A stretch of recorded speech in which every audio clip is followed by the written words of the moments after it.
Hello there, travelers of time. Tonight, we're about to embark on one of the most disturbing family histories ever recorded.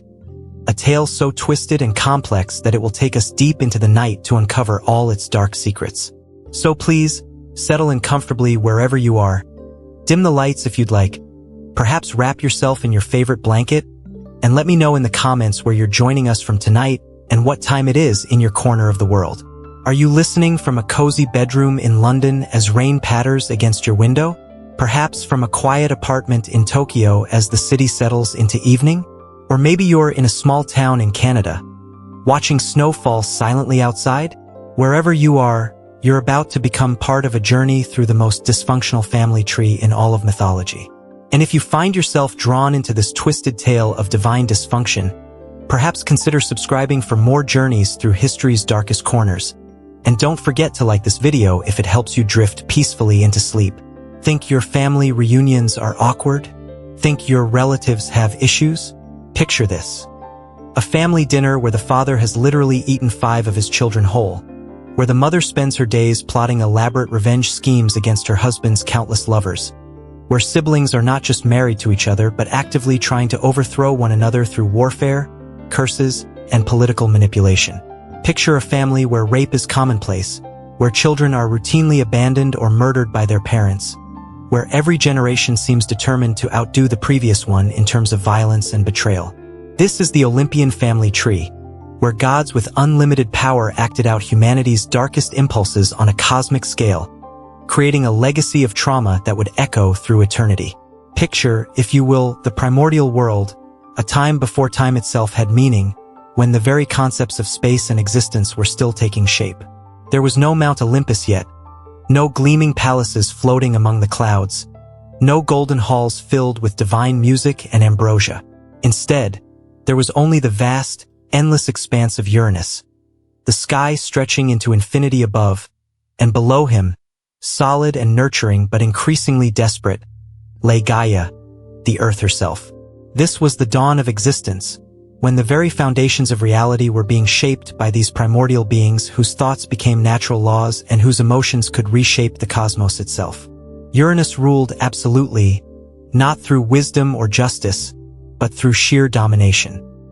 He covered the earth like a suffocating blanket, never allowing even the smallest space between himself and Gaia, never permitting her a moment's respite from his overwhelming presence.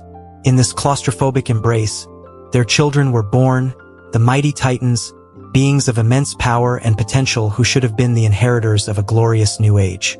There was Oceanus, whose domain would encompass all the waters of the world, and Tethys, who would mother the countless river spirits. There was Hyperion, destined to bring light to the cosmos, and Thea, whose brilliance would one day shine through the sun, moon, and stars. Zeus would govern intelligence and foresight, while Phoebe would rule the moon's mysteries.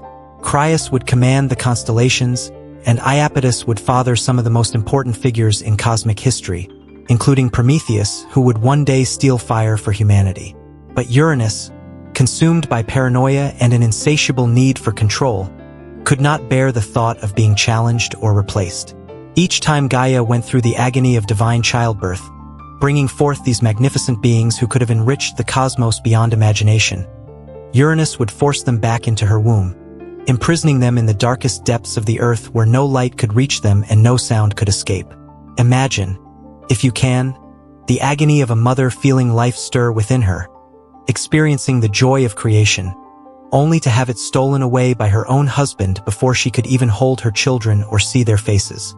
The earth itself groaned under the weight of Gaia's sorrow, and deep underground, the imprisoned titans grew stronger and more resentful with each passing eon.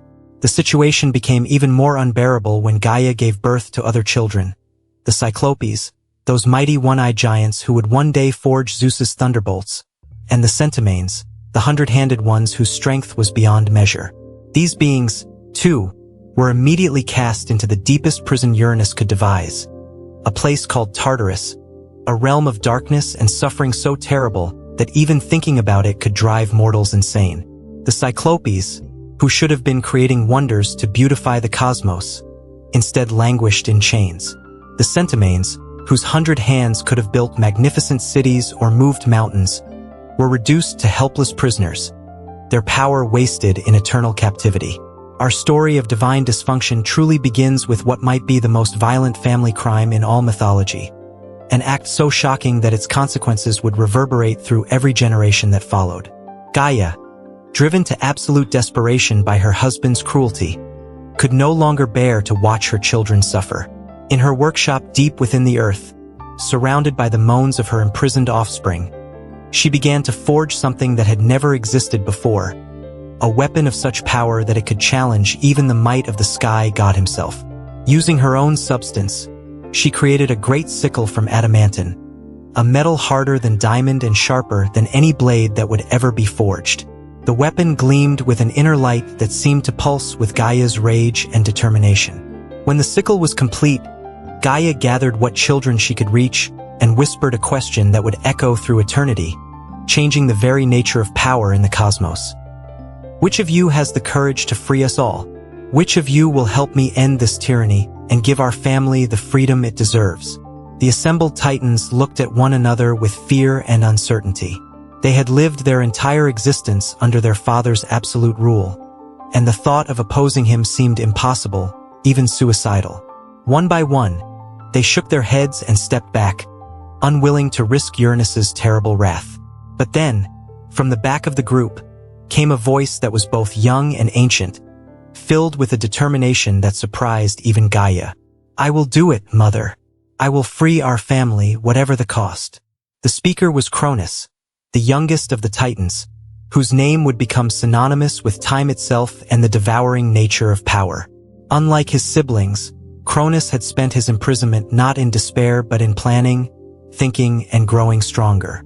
He had watched his father's tyranny with calculating eyes, learning Uranus's patterns and weaknesses. Now, as he stepped forward to take the adamantine sickle from his mother's hands, there was something in his expression that was both noble and terrifying, the look of someone who was willing to do absolutely anything to achieve his goals.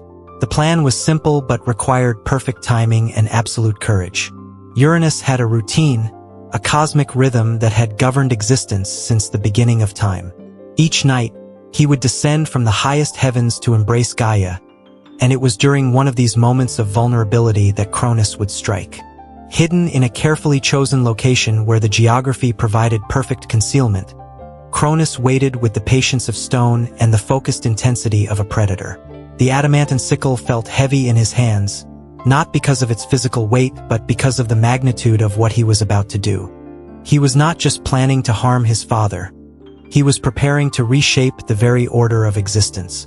When Uranus next descended to meet with Gaia, spreading himself across the earth in his usual dominating embrace, Cronus emerged from his hiding place like a force of nature itself. The youngest Titan moved with precision and power that seemed impossible, as if the very earth was lending him strength. With one terrible stroke of the adamantine sickle, a blow that split the very air and sent shockwaves through the cosmos, he castrated his father, severing not just flesh but the symbolic connection between sky and earth that had defined existence since the beginning of time. Uranus's scream of agony and shock echoed across every dimension, a sound so terrible that it would be remembered in the genetic memory of every creature that would ever live. The sky god, wounded beyond belief and diminished in ways that went far beyond the physical, fled back to the highest heavens, never again to hold such absolute power over the earth. But this act of liberation came with a terrible price that would curse the divine family for all eternity. From the blood that spilled from Uranus's wound and fell upon the earth, there sprang creatures of pure vengeance and retribution. The Erinyes, also known as the Furies, arose from that sacred blood, spirits whose sole purpose was to punish crimes within families, to ensure that no act of violence between relatives would ever go unpunished. These beings, with their serpent hair and eyes that burned with the fire of justice, would hunt down anyone who harmed their own family members, pursuing them across the world and even into the afterlife if necessary. Even more disturbing was what happened to Uranus's severed genitals, which Cronus had cast into the sea in his disgust and horror at what he had been forced to do. As they sank beneath the waves, they began to foam and bubble, creating a disturbance in the water that grew larger and more violent with each passing moment. From this foam, born from an act of the most intimate violence, arose Aphrodite, the goddess of love and beauty. Even today, thousands of years later, this origin story seems profoundly disturbing, that love itself was born from an act of sexual violence, that the very force that was supposed to bring joy and connection to the world had its roots in trauma and brutality. This would prove to be a prophetic beginning, as love in the Olympian family would always be tainted by violence, manipulation, and betrayal. With Uranus defeated and exiled to the far reaches of the cosmos, Cronus ascended to rule during what became known as the Golden Age, a time that should have been characterized by peace, prosperity, and the healing of old wounds. The newly freed Titans rejoiced in their liberation, and for a time, it seemed as though Cronus might indeed be the wise and just ruler that the cosmos needed. He married his sister Rhea, a union that seemed to promise harmony and cooperation between the forces of time and fertility. Rhea was everything that Cronus was not: gentle where he was harsh, nurturing where he was controlling, hopeful where he was suspicious.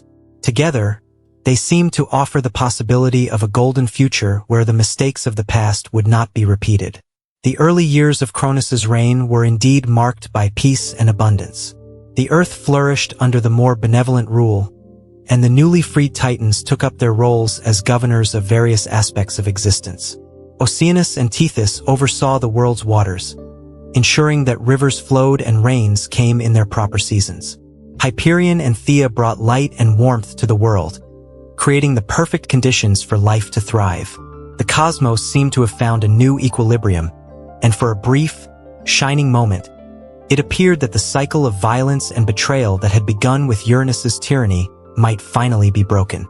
But Cronus, despite his heroic act of liberation, had learned the wrong lesson from his father's fate.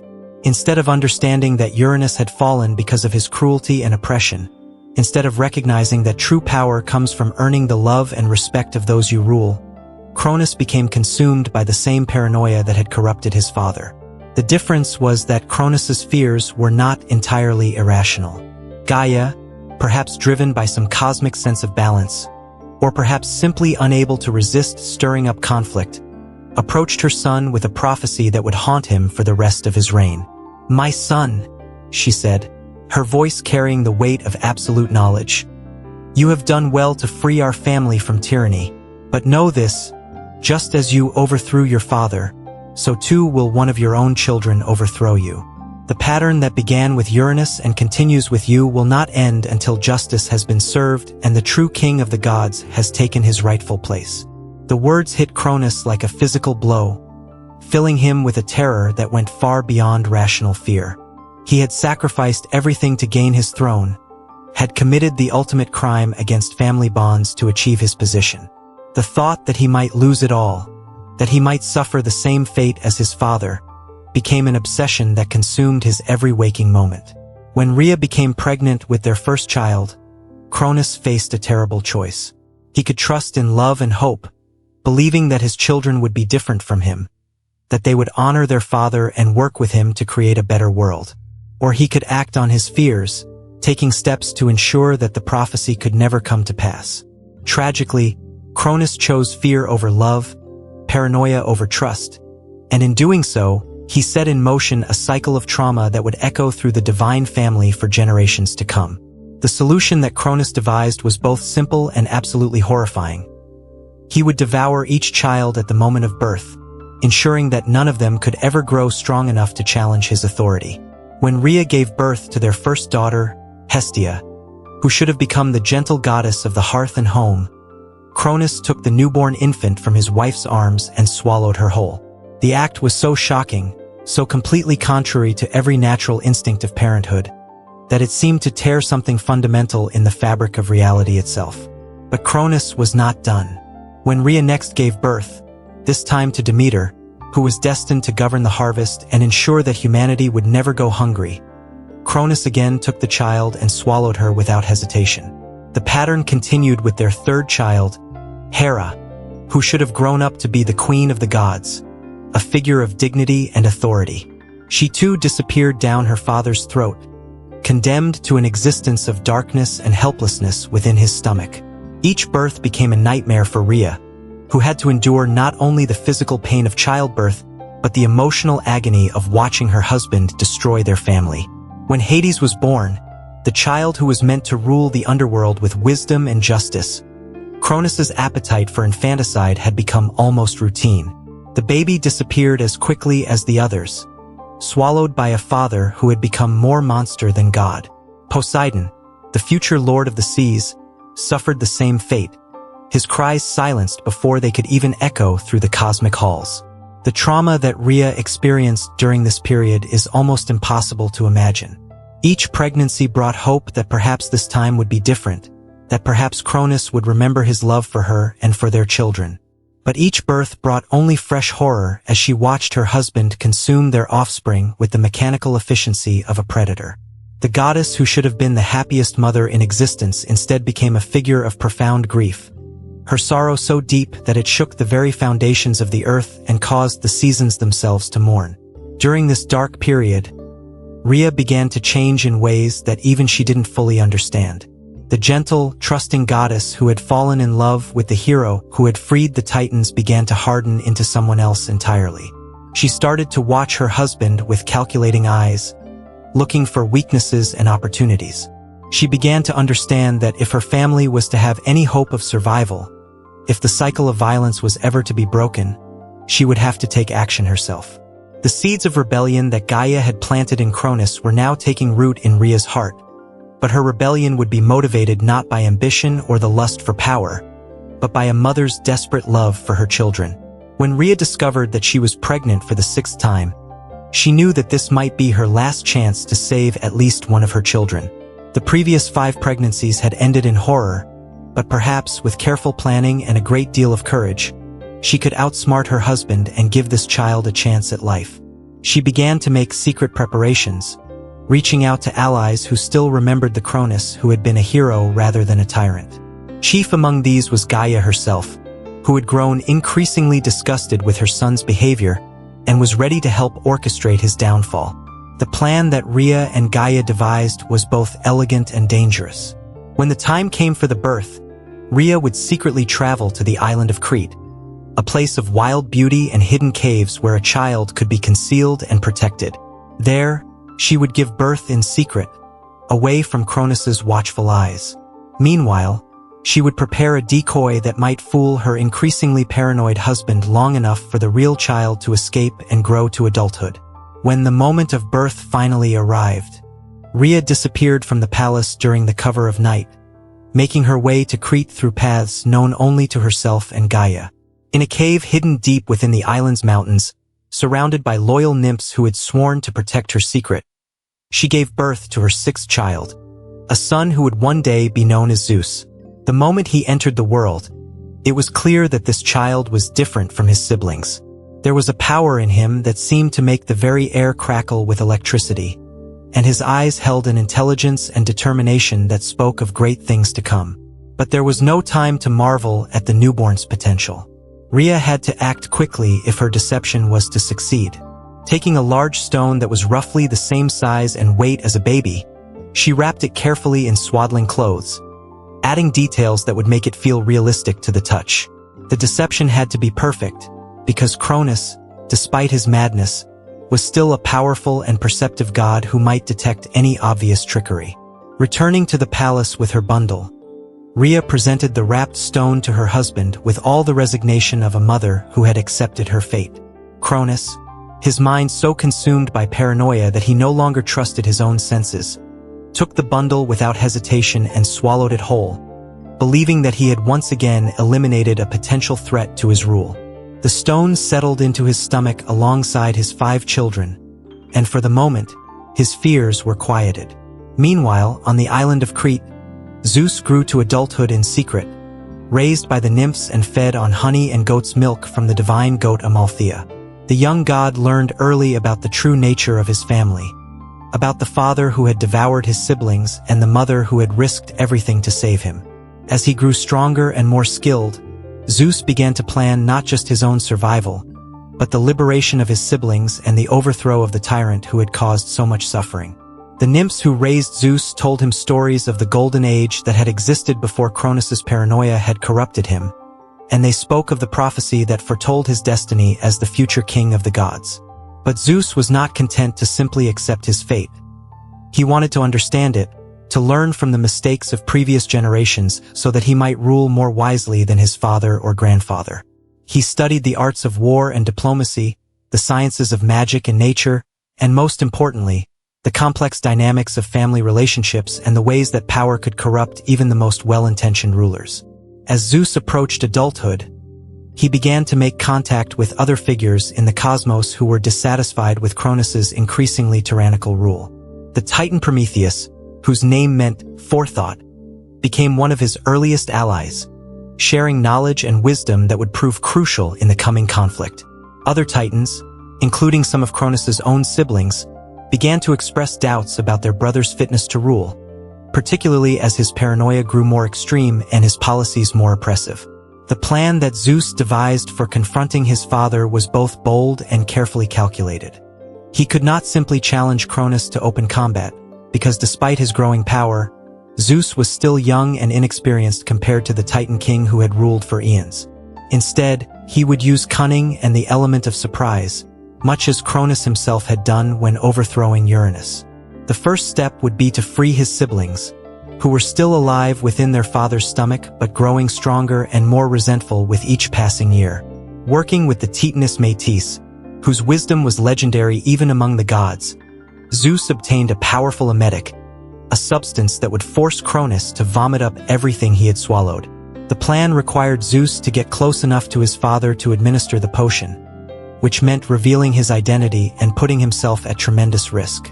But Zeus had inherited not only his father's courage but his mother's cunning, and he believed that the element of surprise would give him the advantage he needed. The confrontation, when it finally came, was as dramatic as anything in the history of the cosmos. Zeus appeared before his father not as a supplicant or a rebel, but as a figure of undeniable power and authority, crackling with divine energy and radiating confidence. Cronus, faced with the living proof that his worst fears had come to pass, that despite all his precautions one of his children had survived to challenge him, fell into a rage so intense that it shook the very foundations of reality. But before Cronus could act on his anger, Zeus struck with the swiftness of lightning itself. The emetic took effect almost instantly, and Cronus found himself violently regurgitating not only the stone that he had swallowed in place of Zeus, but all 5 of his other children as well. One by one, the future Olympian gods emerged from their father's stomach, fully grown and ready for war. Hestia, Demeter, Hera, Hades, and Poseidon had spent years growing stronger in their strange prison, and now they emerged blinking in the light, their first breaths of freedom filled with an overwhelming desire for vengeance against the father who had robbed them of their childhoods and condemned them to years of darkness and helplessness. The moment that followed their liberation was one of the most pivotal in all of cosmic history. For the first time in eons, the 6 children of Cronus and Rhea stood together as a family, united by their shared trauma but also by their shared determination to ensure that such horrors would never be repeated. Zeus, the youngest, naturally assumed leadership of the group, not through force or intimidation but through the natural charisma and wisdom that had marked him as special from the moment of his birth. The war that followed, known to history as the Titanomachy, would last for 10 brutal years and reshape the very structure of existence. On one side stood the Titans, led by Cronus and supported by most of his siblings, who viewed Zeus's rebellion as an act of ungrateful defiance that threatened the cosmic order. On the other side were Zeus and his siblings, joined by those Titans who had grown disgusted with Cronus's tyranny, including Prometheus and several others who believed that change was necessary for the good of all creation. The conflict was unlike anything that had ever occurred in the cosmos, a war fought not just with conventional weapons but with the fundamental forces of nature itself. Zeus wielded thunderbolts forged by the grateful Cyclopes, whom he had freed from their prison in Tartarus. Poseidon commanded earthquakes and tidal waves that could reshape continents. Hades brought with him the terrifying power of death itself, causing enemy forces to simply cease to exist. Hera proved to be a master of psychological warfare, using her knowledge of family dynamics to turn the Titans against each other. Demeter caused famines that weakened enemy territories, while Hestia provided unshakable morale and unity to the Olympian forces. The turning point in the war came when Zeus made a decision that showed both his tactical brilliance and his understanding of justice. Rather than simply trying to overpower his enemies through brute force, he chose to liberate the Centimanes, the hundred-handed giants whom Uranus had imprisoned and whom Cronus had kept in captivity. These beings, whose strength was beyond measure and whose loyalty was absolute once earned, joined the Olympian cause with enthusiasm that was born from generations of resentment against their captors. With the Centimanes on their side, the Olympians finally had the advantage they needed to end the war. The final battle was a cosmic catastrophe that nearly destroyed the universe itself, with forces so powerful being unleashed that the very fabric of space and time began to strain and tear. Mountains were hurled like spears, seas boiled away to nothing, and the sky itself seemed to crack under the pressure of divine conflict. When the dust finally settled, Zeus and his siblings stood victorious, but the cost had been enormous. Much of the cosmos lay in ruins, and the trauma of the war had left scars on reality itself that would never fully heal. The defeated Titans, including Cronus, were cast into Tartarus, the deepest and most terrible prison in existence, where they would suffer for eternity as punishment for their crimes. Some later myths suggest that Zeus eventually freed his father and the other Titans, allowing them to rule in the peaceful Elysian fields, but the damage to their family relationships was irreversible. With the war ended and the Titans defeated, the victorious siblings faced the challenge of dividing the cosmos among themselves and establishing a new order that would be more just and stable than what had come before. The decision was made to draw lots, leaving the distribution of power to chance rather than allowing it to become another source of conflict.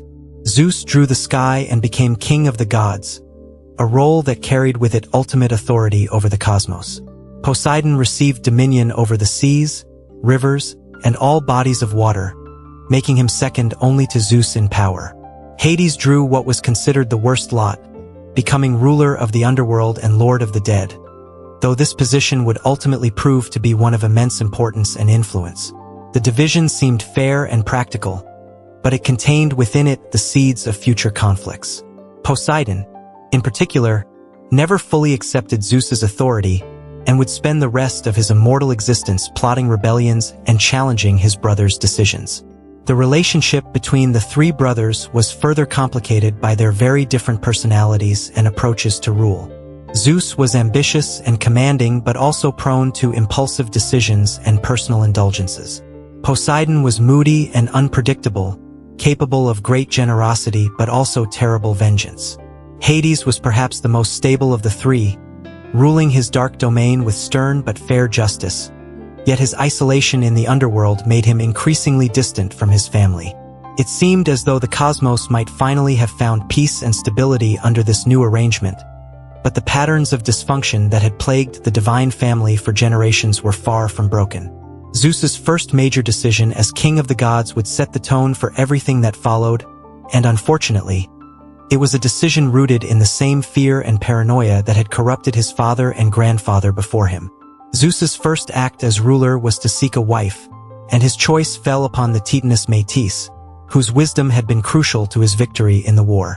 Métis was everything that Zeus needed in a partner: intelligent, loyal, and powerful enough to stand beside him as an equal. Their union seemed to promise a new era of cooperative rule, where wisdom would temper power and where the mistakes of previous generations might finally be avoided. But Gaia, the ancient earth goddess who seemed to delight in stirring up generational conflicts, approached Zeus with a prophecy that would prove as destructive as the one she had given to Cronus. "Your son by Métis," she warned, "will be greater than you are, just as you were greater than your father. If you allow this child to be born, you will suffer the same fate that befell Cronus and Uranus before him." The words struck Zeus like a thunderbolt, filling him with the same terror that had driven his father to such monstrous acts. Faced with this terrible knowledge, Zeus made a decision that would haunt him for the rest of his immortal existence. Rather than trusting in love and hoping for the best, rather than learning from his father's mistakes and choosing a different path, Zeus decided to eliminate the threat in the most direct way possible.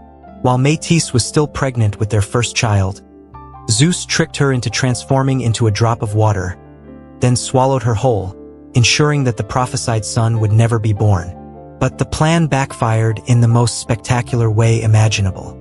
Instead of preventing the birth of a threatening child, Zeus had simply moved the pregnancy inside his own body, where it continued to develop in ways that defied all natural law. The child growing within his head was not the son that Gaia had prophesied, but a daughter whose wisdom and power would indeed surpass that of her father in many ways. When the time came for the birth, Zeus experienced agony beyond anything he had ever known, headaches so severe that they nearly drove him mad. Finally, in desperation, Zeus called upon Hephaestus, the divine craftsman, to split open his skull with an axe. From the wound sprang Athena, fully grown and armed for battle, a goddess whose wisdom and strategic brilliance would make her one of the most important figures in the pantheon. But her birth came at a terrible cost: the loss of Métis, whose voice of wisdom and restraint might have prevented many of the disasters that would follow. The death of Métis marked a turning point in Zeus's character. The god who had begun his reign with such promise, who had seemed to offer hope for a more just and enlightened rule, began to display the same character flaws that had destroyed his predecessors. The difference was that Zeus's flaws manifested not in the systematic murder of his children, but in a pattern of sexual conquest and emotional manipulation that would prove equally destructive to his family relationships. Zeus's next significant relationship was with his sister Hera, a union that should have symbolized the dawn of a new golden age for the divine family. Hera was magnificent in every way: beautiful, powerful, intelligent, and possessed of a natural dignity that made her the perfect queen of the gods. She was also deeply committed to the ideals of marriage and family, believing that the gods should set an example of proper behavior for mortals to follow. But Zeus's courtship of Hera was founded on deception and violence from the very beginning. For years, he pursued her with increasingly elaborate romantic gestures, but Hera consistently rejected his advances. She had witnessed the toxic relationship between their parents, had seen how power could corrupt even the strongest love, and she was determined not to repeat Rhea's mistakes. Her rejections only seemed to inflame Zeus's desire, and eventually, he resorted to the kind of trickery that would become his trademark. Transforming himself into a bedraggled cuckoo bird, Zeus appeared before Hera during a thunderstorm, shivering and apparently helpless. Hera, whose compassionate nature could not bear to see any creature suffer, took pity on the seemingly harmless bird and held it close to her breast to warm it. At that moment, Zeus resumed his true form and forced himself upon her, an act of sexual violence that violated every principle of consent and respect. Hera, faced with the shame and trauma of what had happened, found herself in an impossible situation. In the society of the gods, a woman who had been sexually violated was often considered damaged goods, regardless of the circumstances. To preserve what remained of her honor and to avoid becoming a figure of pity and scandal, Hera agreed to marry Zeus, but the foundation of their relationship was forever poisoned by the violence of its beginning. The wedding of Zeus and Hera was a magnificent affair, attended by all the gods and celebrated with festivities that lasted for centuries. But beneath the pageantry and celebration lay the seeds of one of the most toxic relationships in all of mythology. Zeus, having achieved his goal of winning Hera, seemed to lose interest in her almost immediately. The goddess who should have been his beloved partner became instead a possession to be displayed, while Zeus turned his attention to a seemingly endless parade of other women. Zeus's infidelities were not simple affairs or brief lapses in judgment. They were systematic campaigns of seduction and conquest that often involved elaborate deceptions and transformations.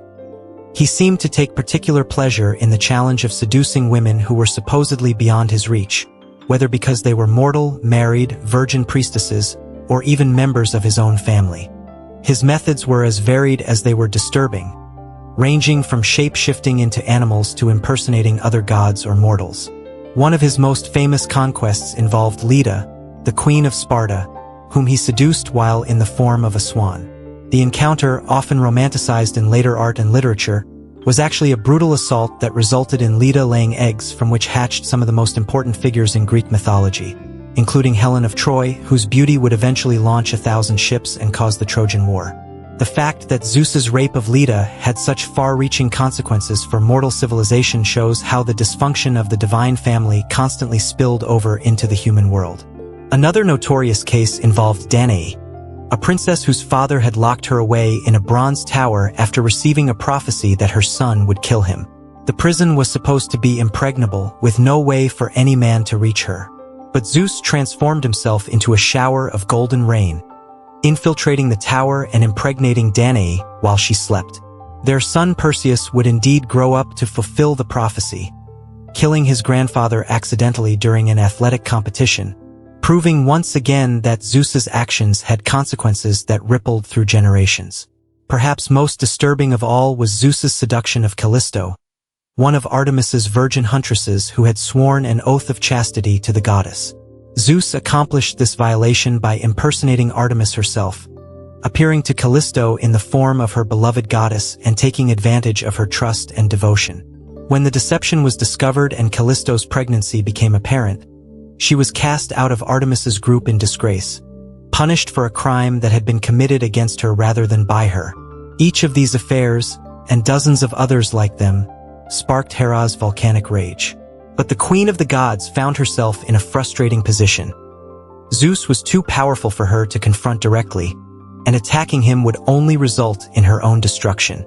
Instead, she turned her fury on Zeus's lovers and children, creating a reign of terror that would span millennia and touch the lives of countless mortals and immortals alike. Hera's vengeance was creative, systematic, and utterly ruthless. She transformed Callisto into a bear, condemning her to live as a wild animal for years until Zeus finally took pity on her and placed her among the stars as the constellation Ursa Major. She cursed Leto, the mother of Apollo and Artemis, to wander the earth while pregnant, unable to find any land willing to harbor her because of Hera's threats.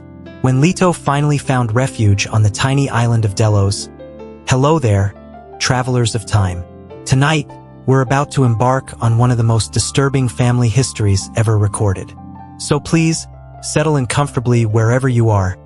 Dim the lights if you'd like, and let me know in the comments where you're joining us from tonight.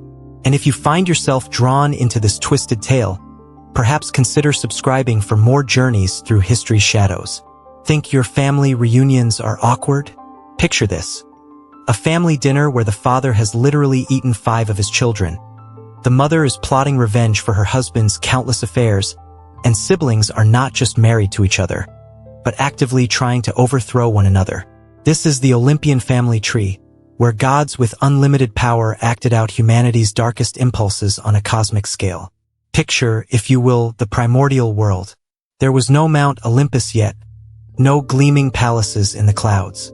Instead, there was only Uranus, the vast sky stretching endlessly above, and Gaia, the earth below, solid and nurturing. This was the dawn of existence, when the very foundations of reality were being shaped by these primordial beings. Uranus ruled absolutely, covering the earth like a blanket, never allowing space between himself and Gaia. In this suffocating embrace, their children were born, the mighty Titans, beings of immense power and potential. But Uranus, paranoid and controlling, could not bear the thought of being challenged. Each time Gaia gave birth, he forced the children back into her womb, imprisoning them in the darkest depths of the earth. Imagine the agony of a mother, feeling life stir within her only to have it stolen away by her own husband. Our story begins with what might be the most violent family crime in all mythology. Gaia, driven to desperation by her husband's cruelty, forged a great sickle from adamantine stone. She gathered her imprisoned children and whispered a question that would echo through eternity. Which of you has the courage to free us all? Only one answered, Cronus, the youngest Titan, whose name would become synonymous with time itself and the devouring nature of power. When Uranus next descended to embrace Gaia, Cronus emerged from his hiding place. With one terrible stroke of the sickle, he castrated his father, ending Uranus's reign in the most brutal way imaginable. The sky god fled, wounded and diminished, never again to hold such absolute power. But this act of liberation came with a terrible price. From Uranus's spilled blood sprang the Furies, spirits of vengeance whose sole purpose was to punish family crimes. And from his severed genitals, cast into the sea, arose Aphrodite, the goddess of love. Even today, this seems profoundly disturbing that love itself was born from an act of sexual violence, a pattern that would haunt the Olympian family tree for generations to come. Cronus ascended to rule during what became known as the Golden Age, a time of peace and prosperity. He married his sister Rhea, and together they seemed to promise a better world than the one Uranus had created. But Cronus had learned the wrong lesson from his father's fate. Instead of ruling with wisdom and restraint, he became consumed by the same paranoia that had corrupted Uranus. When Gaia prophesied that one of his children would overthrow him, just as he had overthrown his father, Cronus chose the most horrifying solution imaginable. Each time Rhea gave birth, Cronus would take the newborn child and swallow it whole. One by one, he devoured his children. First Hestia, the gentle goddess of the hearth, then Demeter, who would have governed the harvest, then Hera, destined to be queen of the gods. Next came Hades, future ruler of the underworld, and Poseidon, lord of the seas. Rhea watched in horror as her husband destroyed their family, driven by a fear so intense it had transformed him into a monster. The mother's grief was so profound that it shook the very foundations of the earth. But Rhea was more cunning than her husband suspected. When her sixth child, Zeus, was born, she hid him away on the island of Crete. In his place, she wrapped a stone in swaddling clothes and presented it to Cronus. The Titan king, so blinded by paranoia that he no longer trusted his own senses, swallowed the rock without hesitation. Zeus grew to adulthood in secret, raised by nymphs and fed on honey and goat's milk, all while planning his revenge against the father who had destroyed his family. The climax came when Zeus returned to challenge Cronus. Using a powerful emetic, he forced his father to vomit up his siblings, who emerged fully grown and ready for war. Can you imagine that moment? 5 adult gods suddenly brought back to life, blinking in the light, their first breaths of freedom filled with the desire for vengeance. This was the beginning of the Titanomachy, a 10-year war that would determine the fate of the universe itself. The war ended with Zeus and his siblings victorious. They cast the Titans into Tartarus, the deepest pit of the underworld, and divided the cosmos among themselves. Zeus claimed dominion over the sky, Poseidon ruled the seas, and Hades became lord of the dead. It seemed as though the cycle of violence might finally be broken. But power, as we know, has a way of corrupting even the most well-intentioned. Zeus's first act as king of the gods was to marry his sister Hera. But this union, which should have symbolized the dawn of a new golden age, was founded on deception and violence. Zeus had courted Hera for years, but she had consistently rejected his advances. Finally, he resorted to trickery, transforming himself into a bedraggled cuckoo bird. He appeared before Hera during a thunderstorm. Taking pity on the seemingly helpless creature, she held it close to warm it. At that moment, Zeus resumed his true form and forced himself upon her. Hera, shamed by what had happened, agreed to marry him to preserve her honor. From the very beginning, their marriage was poisoned by Zeus's inability to remain faithful. Despite being married to the most powerful goddess in existence, Zeus seemed compelled to seduce every woman who caught his eye. His methods were as varied as they were disturbing. He transformed into a swan to seduce Leda, into a shower of gold to impregnate Danae while she was locked away in a tower, into a bull to abduct the Princess Europa. Perhaps most troubling of all, he disguised himself as the goddess Artemis to seduce Callisto, one of Artemis's own virgin huntresses. Each affair sparked Hera's volcanic rage, but since Zeus was too powerful to confront directly, she turned her fury on his lovers and children. Callisto was transformed into a bear and hunted by her own son. Leto was forced to wander the earth while pregnant, unable to find any land willing to harbor her because of Hera's curse. Lamia watched as Hera killed each of her children one by one, driving her so mad with grief that she became a child-eating monster herself. And poor Semele was tricked by Hera into asking Zeus to appear before her in his true form as god of thunder, an experience that incinerated her instantly. But perhaps no one suffered more under Hera's wrath than Heracles, Zeus's son by the mortal woman Alcmene. From the moment of his birth, Hera tormented the child who would become the greatest of all heroes. She sent serpents to kill him in his cradle, drove him mad so that he murdered his own wife and children, and ensured that his famous 12 labors were as dangerous and humiliating as possible. Even after death, her hatred pursued him. The toxic dynamics at the heart of Zeus and Hera's marriage infected the entire Olympian family. Their legitimate children together, Ares, Hebe, and Hephaestus, grew up in an atmosphere of constant conflict. Ares became the brutal god of war, perhaps reflecting the violence he witnessed at home. Hephaestus was so ugly that Hera threw him from Olympus in disgust, and he grew up plotting elaborate revenges against his family. Even among Zeus's other children, born from his numerous affairs, dysfunction reigned supreme. Athena, born from Zeus's head after he swallowed her pregnant mother Metis, became the goddess of wisdom but also of warfare. Apollo and Artemis, the golden twins, grew up during their mother Leto's persecution by Hera, learning early that family love came with a price. Artemis, perhaps traumatized by the toxic relationships around her, demanded eternal virginity and surrounded herself with virgin huntresses, creating a sanctuary away from the sexual violence that plagued her family.